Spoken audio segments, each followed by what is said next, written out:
The elements are super important. Everything and everyone is made of elemental building blocks called atoms. Atoms are made up of three components. Protons and neutrons stay together in the nucleus, while electrons surround the protons and neutrons. Electrons have a negative charge, and they're attracted to protons, which have a positive charge. And the neutrons are neutral, and they just like to chill around in the nucleus. So chemists are really interested in the elements because they affect the properties of everything around us. From the components that power our smartphones to the medicines we take to cure illnesses. From the tastes and smells we feel in the kitchen to the quality of air caused by pollution. Chemistry is everywhere. Each of the 118 elements is unique, and they can be found alone in their elementally pure form, or they can be combined in an infinite number of ways to create new materials, chemicals, tastes, smells, tools, and solutions for modern-day problems. In order to do this, we need to know what elements we're working with. And we can do this by looking at characteristic properties of the elements. And here we're going to look at elements that have different coloured flames when burned, which can be used to identify which element is present in a salt. So we're going to look at lithium, sodium, potassium, calcium, barium, and copper.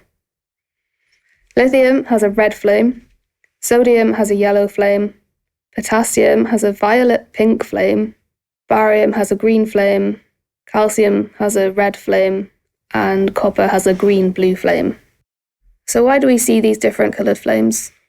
Well, every electron sits on the rungs of a ladder that is unique to the element, and the gaps between these levels are different, and they get closer together in energy as you go higher in energy, or as they climb higher up the ladder, and the energy levels are said to converge.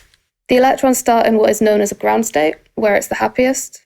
Electrons want to be in the ground state, where they use up the lowest energy. They're actually quite lazy, and they're always trying to get to a spot where they will have the lowest energy. But when an element is heated up, the electrons are excited. They receive a lot of energy from the flame, and they jump to the next rung on the ladder. Sometimes they even go to higher levels, and sometimes they even jump so high that they fall off the ladder.